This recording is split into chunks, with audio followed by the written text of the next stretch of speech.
ದಿನ ಎಲ್ಲರೊಂದಿಗೆ ಖುಷಿಯಾಗಿರೋಣ. ಜೀವನದಲ್ಲಿ ಯಾವುದು ಶಾಶ್ವತವಲ್ಲ. ಈಗ ನಡೆಯುತ್ತಿರುವ ಈ ನಿಮಿಷ ಮಾತ್ರ ನಮ್ಮದು. ನಿನ್ನೆ ಅನ್ನೋದು ಮುಗಿದು ಹೋದ ಅಧ್ಯಾಯ, ಆದ್ರೆ ನಾಳೆ ಅನ್ನೋದು ದೇವರು ಕೊಟ್ಟ ವರ.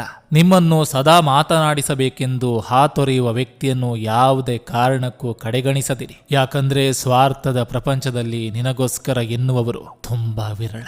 ನಿಮ್ಮನ್ನು ಸದಾ ಮಾತನಾಡಿಸಬೇಕೆಂದು ಹಾತೊರೆಯುವ ವ್ಯಕ್ತಿಯನ್ನು ಯಾವುದೇ ಕಾರಣಕ್ಕೂ ಕಡೆಗಣಿಸದಿರಿ. ಯಾಕಂದ್ರೆ ಸ್ವಾರ್ಥದ ಪ್ರಪಂಚದಲ್ಲಿ ನಿನಗೋಸ್ಕರ ಎನ್ನುವರು ತುಂಬಾ ವಿರಳ.